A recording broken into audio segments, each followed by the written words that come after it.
Lead Squared is a cutting-edge CRM platform for enrollment management.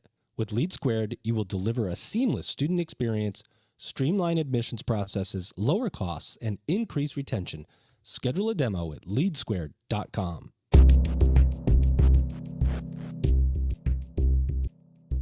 Welcome back, everybody. It's your time to EdUp on the EdUp Experience podcast, where we make education your business. I want to first say to everybody who's listening, because this episode will come out fairly soon, that Elvin and I are attending Ellucian Live in Denver, Colorado, April 10th through 13th. And we're going to be recording live at the conference with Ellucian users, higher ed influencers, and so on at the conference live. It's actually the first time Elvin and I will meet in the United States, the first time we ever met. Of course, we're founders and partners of this podcast, and we had never met in person for the first 2 years that we ran this podcast, but we met in Doha for the first time, in Doha, Qatar, when we were at WISE in December. So this is our first States meeting. You know, who meets in Doha for the first time, right? So we're pretty excited about seeing each other in the States. Come out to Ellucian Live and see us, and maybe you get on and sit down and have a chat with us. Somebody that is always ready to chat with us is my guest co-host today. You've heard her before because she's been a guest on this podcast before. Her name is Dr. Emily Barnes, and she is provost at Clear University. Emily, how are you? I'm doing well. Joe, how about yourself? Oh, you know, it's another day in paradise, Emily. To be a provost must be pure paradise. So how are you doing every day?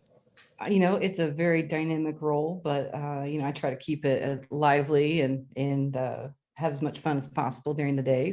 And help people get to where they want to go in life. I love it. See, you're so good. You're just so good, Emily. And we've gotten to know each other a lot better since you've been a guest on the podcast. And I'd like to say you are a trailblazer and doing some amazing things at your university. I always like to bring trailblazers together. So I'm glad you're co-hosting today because we have a trailblazer on this podcast as a guest. Sure do.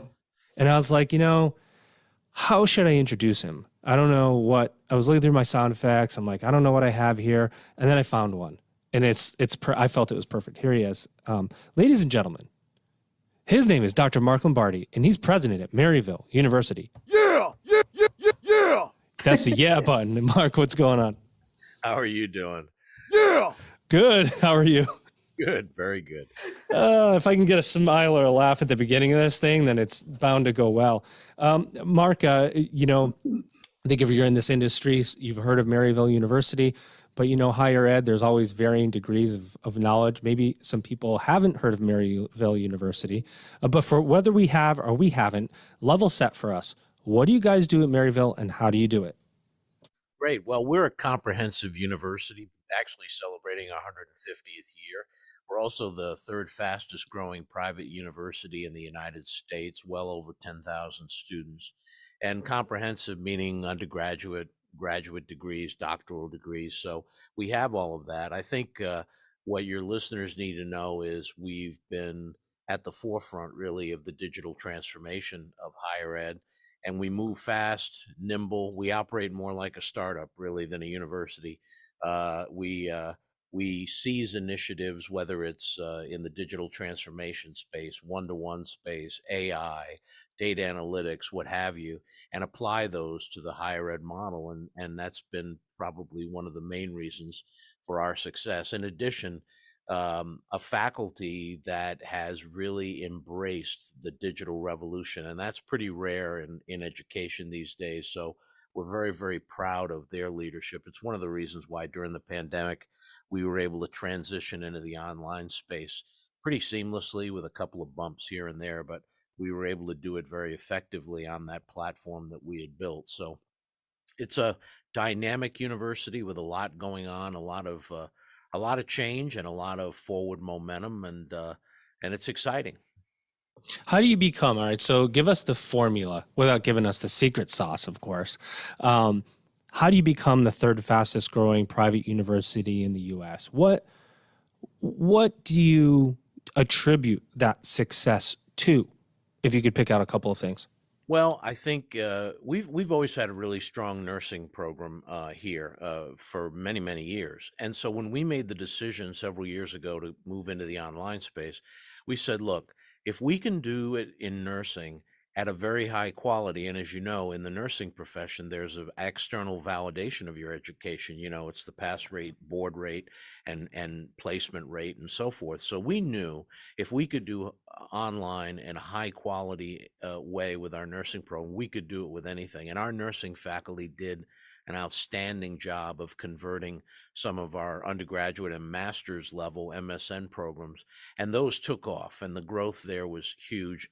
And that brought everyone else to the table. So I think one of the secret sauces is we're not a university that gets everybody together and we all have to agree on something. In fact, consensus is sort of like true love. It really doesn't exist. We might try to reach it, but we'll never get there. And so that's coming from a guy who's been divorced twice. That's why I like that. Yikes! but but when we did it there, faculty and others realized that it could be done in other fields, and that lit a fire, and that combined with what I think, and I just want to say this, 30, 40, 50 years ago, curb appeal meant you drove onto a campus or up to a house and you liked the look of it and you liked the feel of it. Here's what curb appeal means to an 18-year-old today. When they go into a space, outdoor, indoor, they look at their phone. Can they still download things from Netflix? Is their phone connected? Can they communicate? We invested several $1 million a few years ago in creating what is still one of the top 10% wired connected campuses in the United States. So students can access everything indoors, outdoors. The entire campus is a classroom. It's so well connected. We have about 100 to 200 students that petition to stay in the residence halls over the Thanksgiving, Christmas holidays because they don't want to go home because the internet's too slow at their folks' house. Hey, kids, it's the internet. That's right. So there are a lot of other things, of course, but we really invested in the technology where the students are at, not where old people like me are, but where they're at. And that's made a big difference, not only in the living on campus, but the learning environment on campus. What you said there, I get excited. I get a little giddy because I go, let's just think about that for a second. Curb appeal for an 18-year-old, and you walk onto campus for a visit and your internet doesn't work. Goodbye, student. I mean, you think about that power of that statement that you just made, Mark, and it's so simple yet mind-blowing. You think about what deters a student from selecting your college, and it literally could be, oh, they have bad internet, because that's what I care about. I care about my social profile and accessing things on my phone. I mean, it's like, boom, And I'll give you another example of this from out of a mistake we made. We purchased a adjacent hotel and we turned it into a residence hall, and it's been successful. When we first put in wireless nodes, okay, for internet and so forth, what did we do? I say this generationally, but what did people my age do when we were installing that? We put them down where the plugs are, down by the baseboard. And of course, when students come in and there's furniture and there's all stuff, we found out that we looked at the students were complaining they weren't getting the connectivity they wanted in the first couple of weeks. So we looked at the numbers, we looked at it and said, that doesn't make sense. And then we had an aha moment and said, this is crazy. All those wireless nodes should be up near the ceiling where they're not obscured. So, some of the simplest things when it comes to technology and being where the students are at, can have a profound impact on their experience, both learning and living.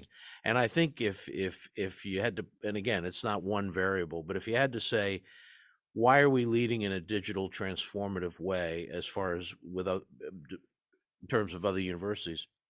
It's because we really have put ourselves in the student's head in terms of how do they live and what do they want, because their experience and their expectation is 10 times different than mine when I was in college umpteen million years ago. Whoa, Emily, what do you think about all this? By the way, I'm sorry I'm monopolizing here. I tend to do that from time to time. So come on in and take over. So Maryville University is where I earned my doctorate. So they are my alma mater, my mother, right? And I've always loved Maryville University. I had a great experience myself. But just so you know, Mark, your Yes. institution produces provost and interim presidents here at the Cleary. So I think, I love the education. It was, I can't tell you as far as the faculty and what I was able to gather. I think the relevancy was the biggest piece as far as preparing me for this role that I have, and then positioned me perfectly for. I became interim president right before the pandemic hit, and I was interim president for about 16 months before we found Alan Drimmer, who's the president at Cleary now. But it was, I think, even the relationship building that happens in the programs, and Just for the record, Emily, not to interrupt you, but I did not know that before I asked you to come co-host. Just for the record, Mark, this wasn't a plan. This was just circumstance. It's awesome. Well, that's great, and that you made my day, because the only outcome that matters is when students believe that they not only got a great education, but they can use it in their career and in their lives. To me, that's the only measure of success. So thank you, and that's great. Yeah. And of course, you'll be hearing from our alumni office in the next 5 minutes. No, right. I love it. Preparing my donation now, sir. No, just absolutely. So again, it's so nice to talk to you. I'm just so happy that you're here, and to get your insights on this topic is very valuable. And while you're talking, I'm getting some inspiration. You talked about the campus experience and about this idea of, we talked about curb appeal, but also with, what's their relationship to the university today. And what I'm hearing is, I'm wondering what it is that you have within you, or something, experiences that you've had, or perspective perhaps, that has given you this priority. What is it about yourself that makes this a critical priority for you as a president? Well, that's a great question, really, and I don't. I'll give you the Reader's Digest version. I grew up in the East Coast, in the shadow of the Ivy League, shall we say, and I was one of those high school students that preferred to kind of have fun and play sports and drink beer, and didn't give academics a hefty investiture. Cheers. And as a result, I was categorized by the high school teachers or by others as, well, not a serious student. And so when I always make the joke that our guidance counselor had 5 brochures, and she had very short arms. The first one was in a very Catholic neighborhood. The first one was Notre Dame. The second one was Boston College. Then it was the University of Rhode Island, where I grew up. Then the community college. And if she could reach her arm farther than that, it meant you needed to get a job and join a union. And they had all of us categorized, me included. And so as I pursued my education, and including a PhD in political science, and started teaching, I realized that access and opportunity was the fundamental missing element of higher ed. Higher ed is elitist. There's no other way to say it. I mean, when you rank order universities based on how many people you don't let in, you're elitist, pure and simple. And I thought that was wrong, fundamentally crazy when you talk about access and opportunity for people of color and women and so many others. And so I vowed that in education, I wanted to be a force of shifting that paradigm. And what the digital transformative age, and obviously we can go back to the time of the advent of computers in the 80s, but personal computers, but really in the last 15, 20 years, we are in a digital world, rapidly accelerating. And these tools can empower not just a select group of students, but can empower millions. They can level the playing field technologically between students of various socioeconomic status, and they can finally do what I believe is essential, is personalizing education. No more warehouse education.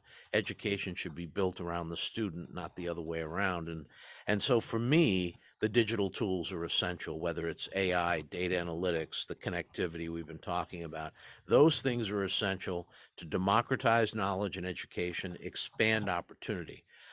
because that's the only way we're going to solve the problems in this world. I mean, there are tons of problems. We need the most talent we can get our hands on to work on them. I don't know about you, but rather than 500 scientists trying to find a cure for cancer, I want 5 million scientists working on that problem at any given time. And you can extrapolate that beyond. So it's been a passion of mine for a long, long time. And to be honest, this university has been the one that is the best positioned to help revolutionize higher ed. And so I couldn't be more proud of the work of the people around me who are doing such great things. Wow. So I'm just going to give you a quote that I heard because we should all write this down. But you said, I vowed that I would be a force to shift a paradigm. Those are powerful words. Amazing. Thank you. Amazing. Absolutely. And for me, you're talking about empowering millions and leveling the playing field. And I agree with you completely that technology does have these resources. And I'm wondering, what are these components as far as personalizing education and providing these opportunities? What are some critical components that you may be willing to share or that you can shed light on? Well, we've got in place now the tools to basically develop personalized learning profiles of every student. And I'm not talking about what I consider crap, which are standardized test scores and GPAs and all that other garbage. I'm talking about some outstanding research that's been done over the last 20 or 30 years about how students learn, or how everyone learns, brain research and brain theory and brain development, etc. And out of that have come a set of tools that literally we can develop a learning profile of each student before they arrive, okay, when they're going through the admission process, and then share that profile with the students. See, we're not approaching this like the way some of these behemoths do, is gather data about you in order to monetize it and then sell you things. We're talking about utilizing these profiles to empower students. So we can sit down with a student and say, yeah, you believe that you struggle at math and you have a problem with math, or that you can never learn math. A lot of students have that. But in reality, your learning style is best suited for this. So if we pitch the instruction of math to that particular learning style, you can learn math and you can learn science. And so what we're trying to do is take what we learn about students as they matriculate, empower them with that knowledge, and then flip the pedagogy from, instead of faculty centric, I'm going to teach this way and you all better learn it or not, we're going to flip it to a student centric model. That's what we call the active learning ecosystem. I would be a liar if I said we've done it perfectly across the board. We're still working on its complete evolution, but that's been one of the things that we've really been proud of and our faculty have embraced. We've literally 94% of our faculty have gone through faculty development to take this active learning ecosystem approach, and it's working. And I'm very proud of that. So personalized learning means you start with the student. You don't start with the subject matter. You don't start with the pedagogy or the faculty. You start with the student and build out from there. Yeah, no, that's fantastic insight. And I'm wondering too, just to ask you a little bit more, you serve many students. Maryville University has extensive programming and you have all types of students. We talk about the curb appeal for an 18-year-old, and we talk about the online experience as far as providing this personalized approach. So when it comes to your adult populations and your professional populations, how does that convey in the digital space, or how do you do that personalization? Or what's your vision for that, for maybe the more non-traditional or graduate students? In the online, Let me just interrupt and say that I'm really glad that you asked that question that I gave you, Emily, because it's a good one. In the online space, it's different. It's slightly different because online students in general have some different motivating factors at play. A lot of them are trying to skill up for a particular career or job. They tend to have a more, and it's a good thing, they have a more direct or utilitarian goal structure there. But online learning allows us to do the same thing, gather data analytics about our students to then empower the learning approach and empower them in that environment. It's a different data collection process, but it's the same principle at play. You know, and what I'm most excited about is we're in the process now of incorporating a more sophisticated level of artificial intelligence with this data analytics powered aspect that we think we're going to be able to take this to the next level in really just the next 12 to 18 months. So I think it's the future of learning. I think it's the future of all learning. And the key factor here, and I can't emphasize enough, it's not gathering data about students to use it to sell them things the way Amazon and others do. It's about gathering data about their learning and empowering them with that knowledge. I mean, you can't. It's a it is an amazing thing to see when a student who thinks that they can't learn certain things and so they avoid them, to then help them understand that, no, you can learn this. It's just the instruction needs to change and approach needs to change. And when it does, and they're empowered and they see success in that, it's just wonderful to see that. It's the modern definition of the old light bulb going off and what it means. And so again, using data, using analytics, using AI, using hilarious sound effects, all those things are part of the part of the learning process. Speaking of which, Mark, I need to know if are you open to playing a game with us today? It's a little bit of a surprise, but I know you can do it. Well, where I grew up, if you're talking about shooting craps or playing roulette, sure, I'm open to games. Unfortunately, there is no money here at the EdUp Experience podcast, but we're going to play it. That's my transition music. Emily, you're playing too. I'm ready. You come on the podcast and not play. This is a little game I like to call Higher Ed Word Association. So I'm going to give you a phrase, word or phrase, higher ed, and I pick these. I've got like a bank of words and I run them randomly so that I can shoot them over to you. And you got to give me the first thoughts that come into your mind. You guys ready? Okay. Emily, I feel like you got to go first because you're the guest co-host, and that gives my guest more time to prepare. Yeah. All right, here we go. You ready, Emily? I am ready. Prior learning assessment. Credit accrual. Mark, Sorry. prior learning assessment. An old model for something that we need. Ooh, we got to talk about that. Okay, here we go. Number 2, strategic planning. Community. Short, sweet, goal-oriented. God, you guys are good. I have to say that this is why I know you're digital kind of disruptors, and because truly when I have the true academics on, they never give me short answers. It's like these nice long answers. But either way, you can do whatever you want. Emily, degree value. Largely misunderstood. Mark. Career outcome. Okay. Emily. Yes. Innovation. Ooh, I think that I'll give a slightly longer one this time. Bring out the provost. Bring her out. Bring it out. So I call it the Innovators Cadence, because there is especially for some of us smaller universities, you have to pace yourselves. There is maintaining operations and making sure that what we're doing today is successful and is going well. And then there is the innovation that comes in patterns and waves as it can be accommodated. Necessary, both are critical. And but from my perspective, that's where we are now. So that's going to be my answer, because as you try to innovate, it's the balance of, I call it the cadence. Mark, innovation. Constant and relentless. Ooh, relentless is a good word. Okay, you guys want one more last one? Or are you fed up with my higher ed word association?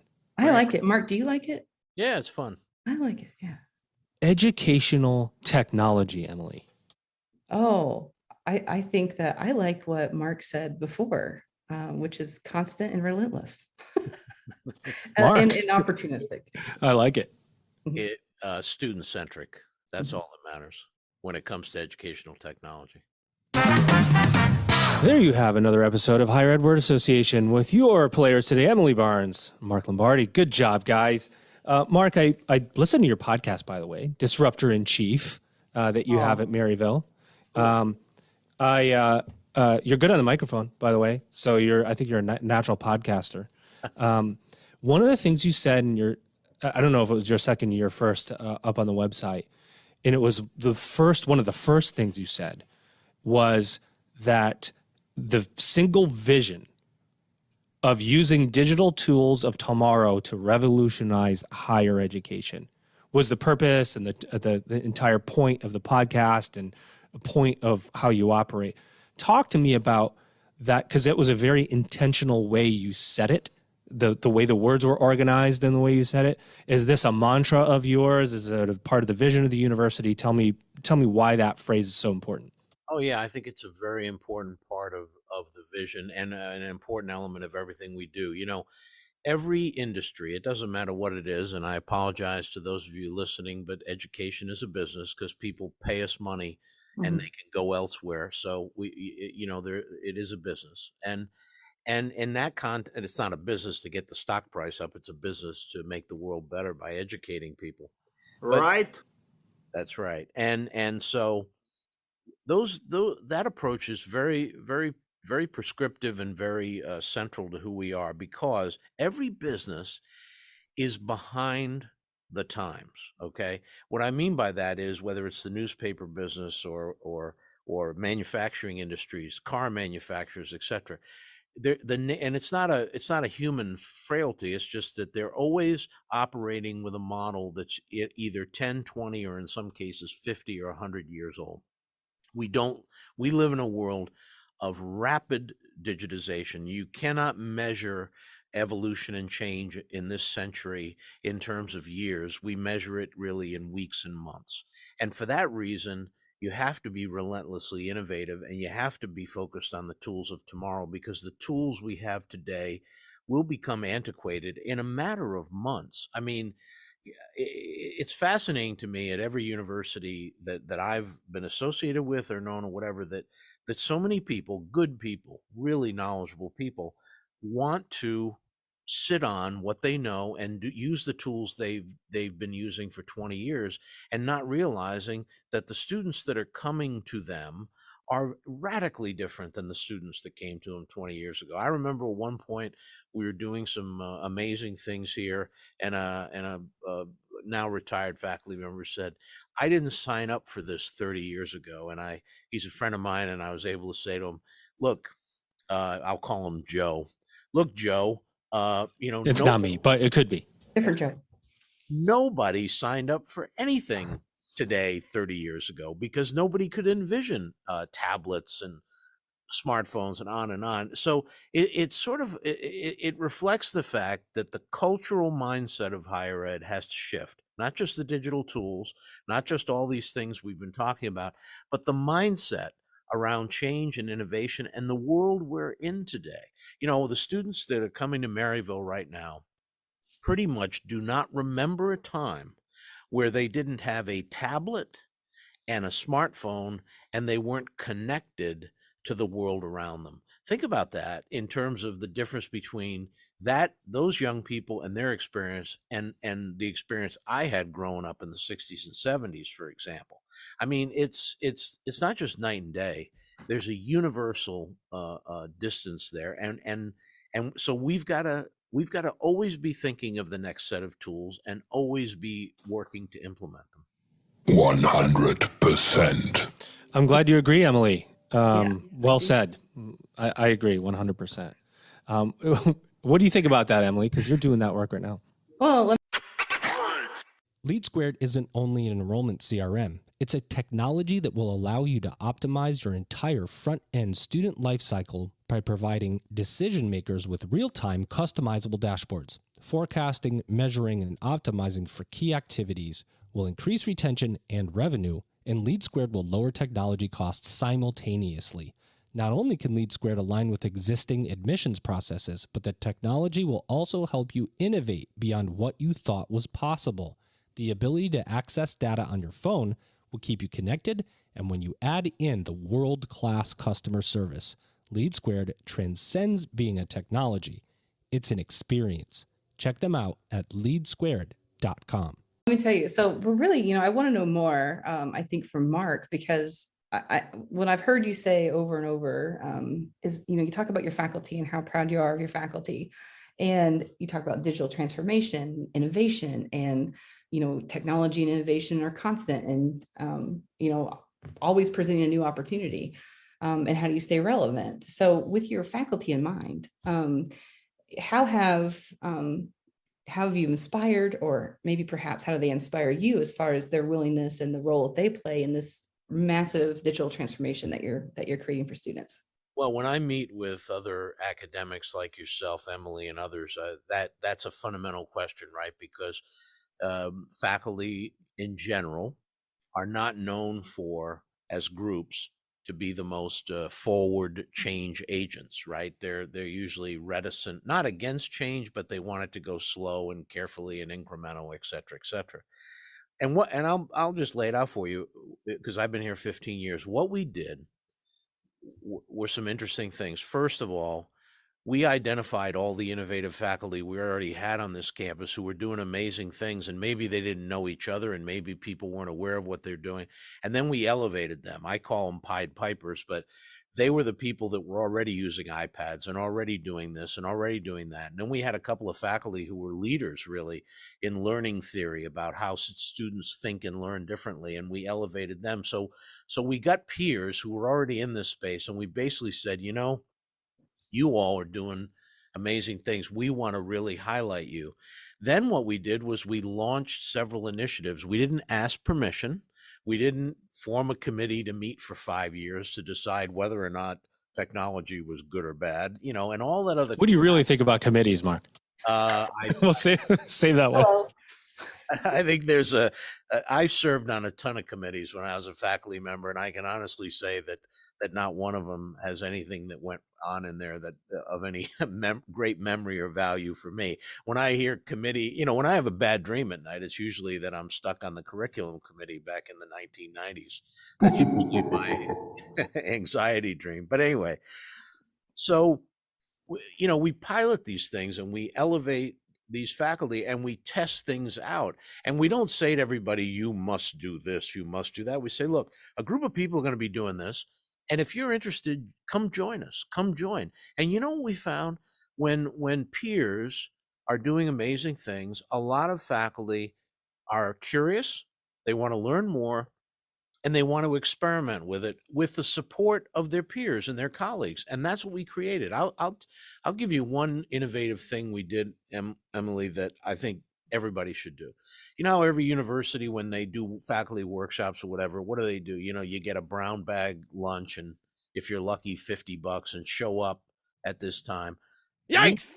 Yeah, exactly. And the lunch is never very good. We said, if we believe in faculty development, if we want faculty to use these tools, if we believe in this, we said we're going to add 2 weeks to every faculty member's salary. And we're going to have a week in May after graduation, a week in August before school starts. And it's going to be devoted to faculty development with all the things that they need. And it's going to be run by our Center for Teaching and Learning, which is a faculty-led group. They embraced it. They took it on several years ago. Now it's part of the culture. And it's part of the expectation. And it was it's one of the best investments we ever made. And Emily will appreciate this. When we introduced it, we didn't ask permission. We said, we're going to do this. Mm-hmm. And the faculty, everybody gets 2 weeks additional salary.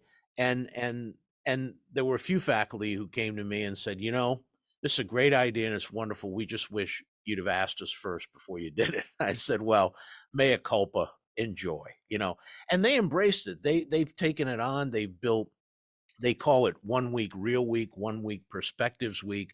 And they have all these workshops on student learning and learning theory and personalized learning and learning technology and all kinds of stuff. And they do a tremendous job, our Center for Teaching and Learning. All through the pandemic, they did it virtually, and it was very successful and effective, including, and they've even added things to it, like in January before the term starts, they have a 1-day thing that they do. It's amazing. So proud of them. But again, I think the key to pushing digital transformative change through any faculty starts with those faculty who are already in that space. I think that was the key. I could list their names. I don't want to embarrass them, but they really deserve the credit for leading that. I think that's absolutely wonderful. Similar to Maryville, we have great faculty that are also embrace innovation and are constantly looking for new ways to be student-centric. And I'm wondering too, as far as, and this is more of a infrastructure or a, with your advisors, how often do you connect with your faculty, or what opportunities do you provide to make sure that you are, that they're able to convey changes, or how much involvement do you have in this area? Because I know you were a teacher in the past, so how do you stay connected to this space? Well, I meet with our faculty council officers every month. I have myself and the VPAA, the equivalent of the provost at your institution. We have informal talks every month. In fact, we had one yesterday afternoon. But my position and what I say to faculty all the time is this: this is where we're going. This is the vision. This is the direction, and we've been very successful with it. We're going to continue to go in that direction. Your job is to continue to push that and to tell me what you need to continue that. And my job is to provide that. And I think we've done a very good job of meeting those expectations. I'm not in the room micromanaging the workshops, or how do we do this or how to do that. I am involved in the conversations about the macro infrastructure commitments. So, for example,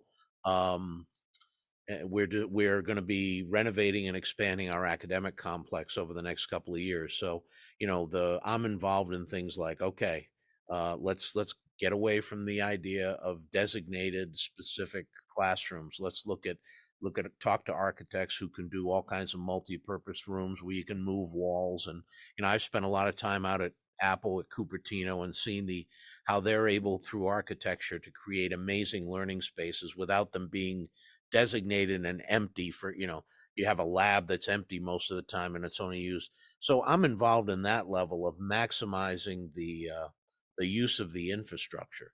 But I'm not sitting in there telling a biology teacher what equipment they need or anything like that. I mean, I don't have that level of expertise. I say I'm a recovering political scientist, right? Mm-hmm. So that's probably my only area of expertise when it comes to instruction. Absolutely. Well, what I hear is that you're empowering the right people to do what they're great at. And I think that when you provide that level of opportunity for, the people in which you employ, that, how it's easy to get on board with that message. So, and obviously you're able to convey that very well. Well, and I've told faculty before, if I were to ever go back to the classroom, and I haven't taught in over 20 years, I would need 6 months of intense professional development before I'd let myself go in there, because my skill set is pretty 20th century, and it's limited, and it's not in keeping with where the students are at. So I think if you embrace the concept that all of us as professionals, faculty and others, have to be almost in a constant state of professional development in this digital world. If you embrace that assumption and concept, you can do anything. Conversely, if you're in this notion that, well, I taught, I lectured in 1982 and it was good enough then and it should be good enough now, I'm sorry, but you're a dinosaur. Right. So, I think I have one more follow-up before I hand it back over to Joe, but I think, By the way, Emily, I've been trying to jump in like every time you ask a question, and I've been on mute, and I'm like, why is no one recognizing me here? I think I run this podcast, but I can't get a word in. Well, go ahead. Okay, go ahead. I realize it's my mistake. I need to ask this question. So I just need you to give me. I will just sit back and wait. Go ahead. This is important because I definitely hear you when you say, I didn't ask.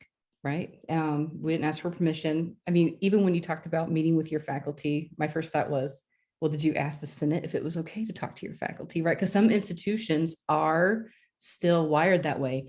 Cleary is not, but I do know some that are. So if you are a leader, a provost or a president, or even, it could be the chair of the Senate, and you are trying to find the middle ground because you went this way, which worked and is very powerful. And I think that necessary, absolute necessary. And then there might be some institutions that aren't ready to make that leap at all, but then there's everybody in the middle. So for someone in your role, my role, or working directly with faculty, or maybe a really good faculty member, what might be a way to start the process, or to kind of hit the middle, when you know that you still have governance restrictions, but change needs to happen and it's already overdue. How may you start if you're in that space? Well, that's a great question, and we could do a whole podcast talking about Yes. the politics of leading an institution through change that has legacy structures that are designed to they're not designed negatively. There was a time when those structures served a purpose, but increasingly they don't, particularly in this day and age. There's two sides to, and I'll be very simplistic. It's much more complicated, as you know. Oh, yeah. There's two sides of it. One is there is no steady as she goes in any university anywhere in the country. You're either growing and embracing these tools and reaching students, or you're dying. And every faculty member in the country, whether they want to admit it or not, knows that higher ed's in trouble, that there are a lot of schools that are floundering and are going to continue to flounder. And it's because they're not adapting to the changing needs of students, not because of some demographic downturn. We're down in students because the number of high school students graduating has gone down. Let me say this. The education market is one of the most vibrant, robust markets in the United States. There are 46.5 million Americans over the age of 25 with some college credit and no degree and need education to move on in their career. 46.5 million. Okay. There are literally millions of students that are 18-year-olds who are denied access and opportunity to universities for a whole host of reasons we talked about before. So the market is robust. So the negative, the part of the argument with faculty is, look, gang, if we don't move into these areas, this thing is going to be over. Okay, that's the negative side. You got to use that kind of argument delicately and so forth. The positive side, though, which I prefer, and the one is that as we move into these areas, we have the opportunity to reach many more students. We have the opportunity to educate more nurses, which is desperately needed today. We have the opportunity to educate more students in the health professions, in business, and the liberal arts. We have the opportunity to make a huge difference.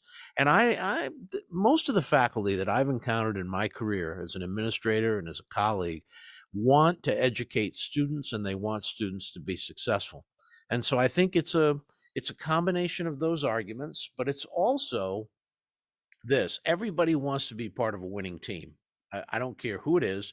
You want to be part of a winning team. So as you experiment and pilot things with other faculty and they see success there, right? It's sort of like, I think I want to be a part of that. And so it's also kind of creating an energy. I call it a locus of positive energy that draws people in and brings them in to this. And I think persuasion in that way is a healthy thing. But again, it's not form a committee and wait until you reach consensus. I wrote in my book Pivot that consensus, is the way. The argument about consensus is the way universities and other entities thwart change. Oh, we can't do anything until everybody agrees. Everybody's not going to agree on anything. The only thing that faculty and staff agree on at any university is you need more parking. That's the only thing they agree on. Truth. And better coffee. Yeah, and better coffee. That's it. And so going for consensus is a fool's errand. What you have to do is experiment, try things, show people what it can do, and then say to them, "Hey, the water's warm. Come join us, and we'll invest in you." And by the way, that strategy does require some patience, but it also requires courage, because you have to. When we made the decision to go one-to-one with Apple in 2014, We made that decision at the senior level. We didn't ask. And then we brought a group of faculty and staff together and we said, we're going to implement this, design a plan for implementation. This was in August.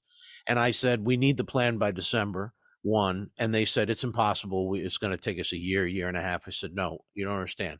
You've got all the time you need between now and December 1. And they resisted it. And then they finally said, okay, we'll give it a shot. And they submitted an operation plan on October 15th. Mm-hmm. And then we started implementing it in December. And by the next fall, we were deploying iPads to the entire first year class. So the other thing we do, and it's a very simple strategy, okay? But I think I've told presidents and provosts this for years, but employ it, it'll work. You bring a group of faculty together, you don't tell them how you want the plan. You say, look, create it. We trust you, create it. But here's the time frame. And the time frame is non-negotiable. Not the content, the time frame. And you'd be shocked at how amazed many of them are when they realize they can work quickly. They can work. I told a group of faculty one time when they were complaining about the time frame, I said, wait a minute. We bring students into a class and we say, you have 8 or 10 or 16 weeks to complete the work, right? And if you can't complete the work, you don't pass. We apply that standard to students. Why don't we apply it to ourselves? I mean, why don't we model what we're applying to our students? Mm-hmm. We don't. There it is. You don't sign up for Chemistry 101 and the professor doesn't say, hey, take the next 3 years till you can figure it out. We don't do that. Mm-hmm. Why would we? We don't do that with them. Why would we allow ourselves that luxury? Yeah. I always say that with the recruiting piece too. If the expectation for students that they have to wait for anything is a higher ed expectation. It is not an expectation of any other industry, including banking. I mean, you're going to wait for your money. So they make it very easy for you to access your money and all the securities around it, but it's way easier sometimes in navigating an entry process for higher education. It blows my mind. I know. By the way, you did say the water's warm. Come on in, and it's warm here at the EdUp Experience. I just thought that would be a good transition to get to the last 2 questions. Mark, we ask, by the way, your insights are incredible. We ask our guests the same 2 ending questions of every episode. Number 1, my friend, what did we miss about Maryville University? What do you want to say about it? Anything you want to plug? Your book, your podcast, your upcoming events at the hint, hint, hint, hint. Anything you want to plug, take a couple minutes and plug away. And 2, most importantly, what do you see as the future of higher education? Well, the thing that I would say we probably missed about Maryville is, again, when I came here 15 years ago, this institution had a student-centric culture. It wasn't digitally oriented, but in terms of human oriented, people here always talk about Maryville Nice, that it's a community that rallies around each other, supports each other. It's incredibly charitable. It's incredibly tight knit in a way, in a good way. And what we've done, in addition to all the things we talked about digitally, but at that time, it wasn't an institution that was particularly diverse. And what we've done in the last 15 years is make huge efforts in the diversity, equity, inclusion area to greatly expand in terms of student body, faculty, staff, and leadership. We're not there yet. No institution is, no community is. The United States, all of us have a lot more work to do, but we very, very proud of that work and that engagement with communities of color and underrepresented communities, because access and opportunity using digital tools, it's about students who've been closed out, students, adults who've been closed out of education having access and opportunity. And that's one of the things that I'm most proud of this institution, is we've really made a huge difference in St. Louis and beyond, and we're going to continue to do so. That commitment is strong and ongoing. The future of higher ed, I will say before the end of this decade, students are going to be accessing their education on multiple platforms, not just a question of on-ground online, but a whole mixture of platforms. It's going to be AI-based and obviously loaded, as I mentioned, with student data, building student data being the center around which that education is built. It's going to be accessed by students of all types on a subscription model, not unlike your cell phone bill or Netflix. You won't be paying 30, 40, 50,000 a year. You'll be paying maybe 50, 100, $200 a month. But here's the difference. You'll be paying that for your whole life. Not because you're contracted to do it. You're going to be accessing lifelong learning because you're going to need it. Everybody's going to need to upskill every 2, 3, 4 years in careers. Why get it, spend a lot of money to get a degree, go into a profession, and then 5 years later, you got to go back and get another degree, and then go back and get another degree.